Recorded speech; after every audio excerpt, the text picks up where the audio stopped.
Cannes 2024 is in the books, and it looks like we have a lot of brilliant films to watch out for. Now, this video will look at some of the award-winning films, so I won't get to dive too deep into things like Megalopolis, Francis Ford Coppola's $120 million self-funded project that has been reported as either brilliant or a disaster, with stories from the set emerging like Coppola going to his trailer for hours at a time to smoke marijuana, but I am certainly looking forward to that. And some others. Furiosa had its premiere at Cannes before debuting globally the week after, but this video will focus on a few of the award-winning projects and give you a little bit more insight into them.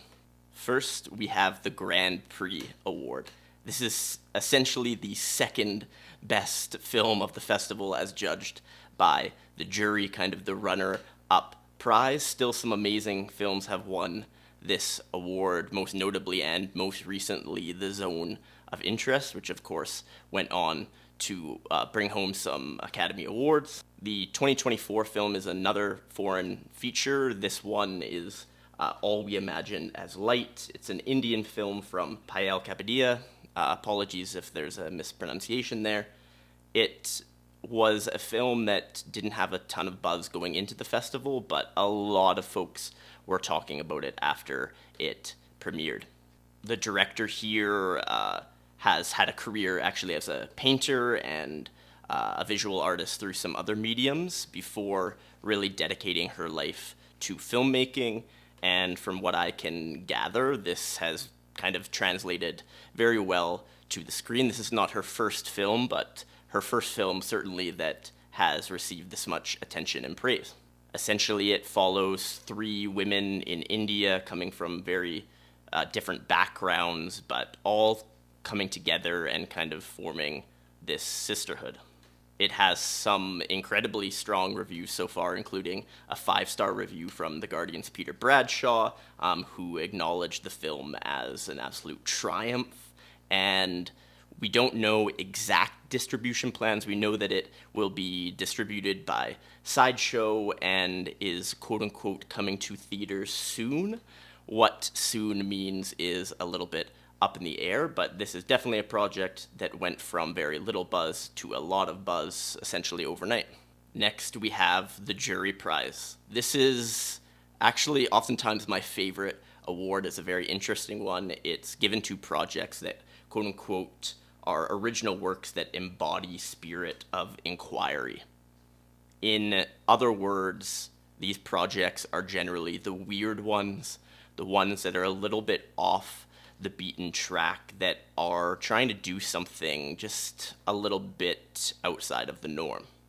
Previous winners include films like The Lobster from Yorgos Lanthimos, one of my all-time favorite films, where essentially if you are single for an extended period of time, then you get turned into an animal of your choice, a little bit weird. More recent winner is a film like Qiao, which is told through the perspective of a donkey. Okay, so again, a little bit different, a little bit offbeat. Previous award winners outside of these two come from director Andrea Arnold, who's actually won this award twice, and she had a film play this year at Cannes, Bird, starring Barry Keoghan, but it did not win any awards, although it has received moderate praise.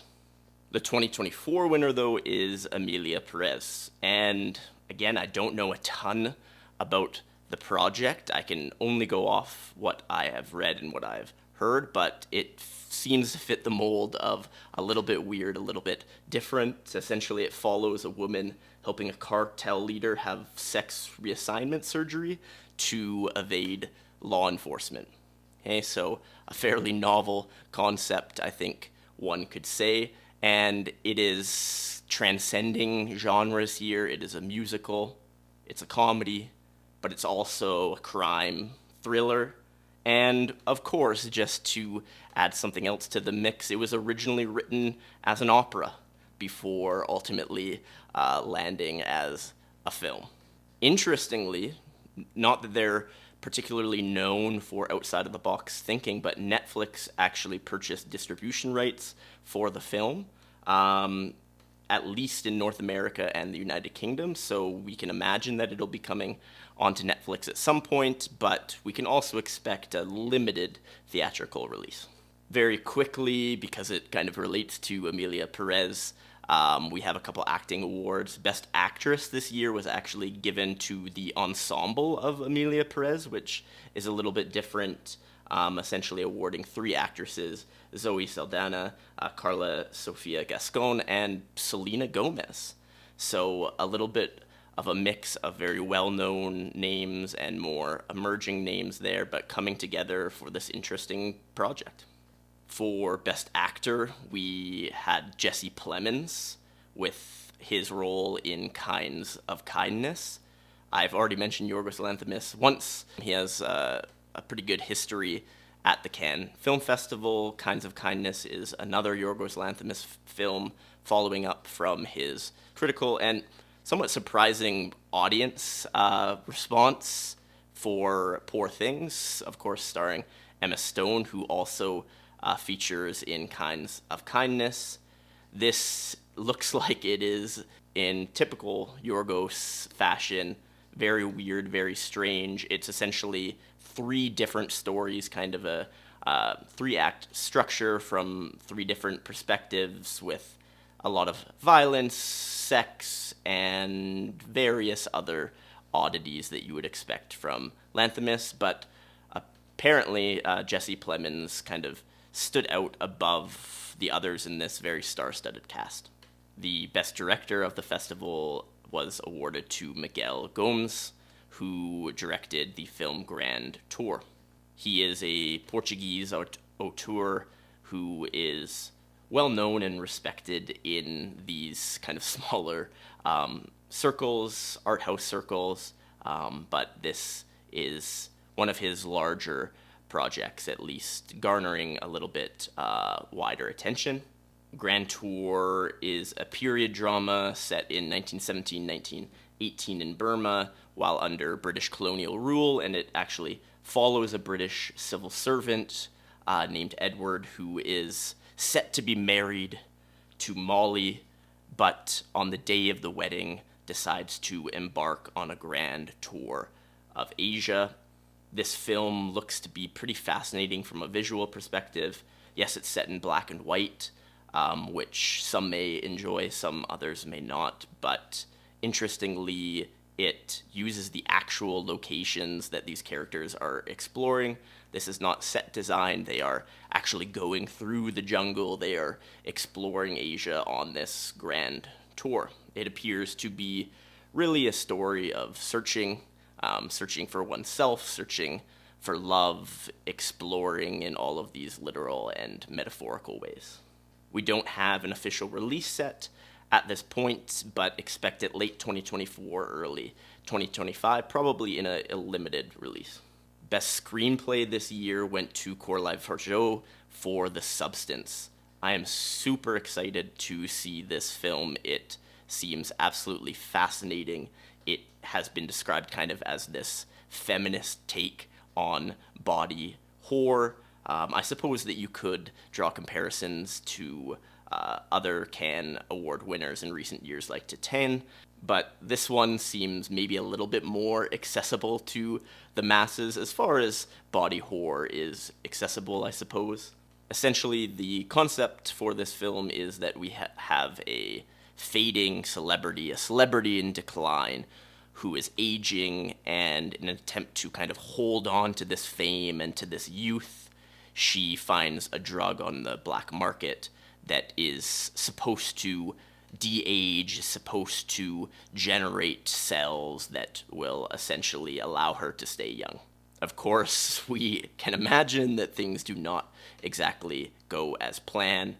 The film seems to be kind of honing in on this interesting sense of like female self-hatred and societal pressure, but very much not in a Hallmark way. So I am definitely interested to see how exactly she explores these themes. We have Demi Moore, who plays our main character, but we also have Margaret Qualley, who has been on an absolute roll recently, and we have Dennis Quaid kind of filling out our top 3 on the bill.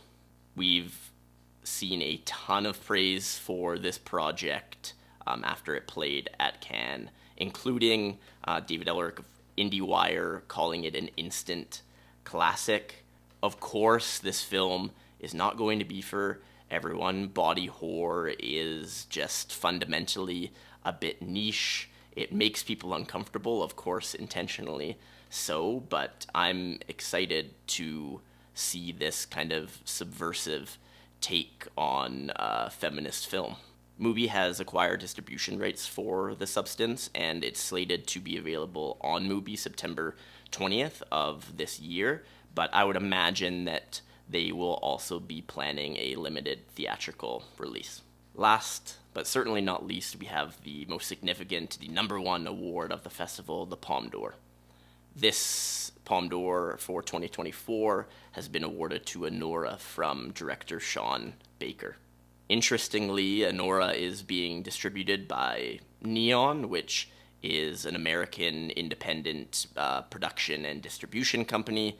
Kind of the clearest parallel you could draw would be to a company like A24, kind of operating a little bit out of the traditional Hollywood markets. But what is interesting about this is that Neon films have won the Palme d'Or for 5 consecutive years. This goes back to Parasite, of course, Titane, Triangle of Sadness, Anatomy of a Fall, and now we have Anora. This is pretty fascinating that one production distribution company has kind of captured the Palme d'Or for 5 consecutive years. And all of the films that I've mentioned, outside of Titane, which kind of had a very limited success, didn't quite make it into the mainstream, the other projects have all had pretty wide critical audience and award success, which bodes well for Anora. As mentioned, this film comes from Sean Baker, who broke onto the scene in 2015 with his extreme micro-budget film Tangerine, shot on a few iPhones that premiered at Sundance to tremendous praise. This latest project from Sean Baker is a comedy drama starring Mikey Madison as an exotic dancer who is essentially in this romance with the son of a Russian oligarch. So a fairly interesting plot, and it's sure to be comedic, but it's also almost certain to explore very real themes and provide some insight into what it means to be human, because this is Sean Baker, of course, and that's kind of his MO. Again, we don't have an official release set as of yet, but we can expect a theatrical release in mid to late 2024. Of course, there are some other award winners which you can readily find on the internet, but these are the big ones. If you watch this video, thanks so much. Appreciate it. As always, do the like thing, the comment thing, the subscribe thing. Those are all helpful, I am told. And when the next one comes out, you can watch that one too. That would be great. Thanks.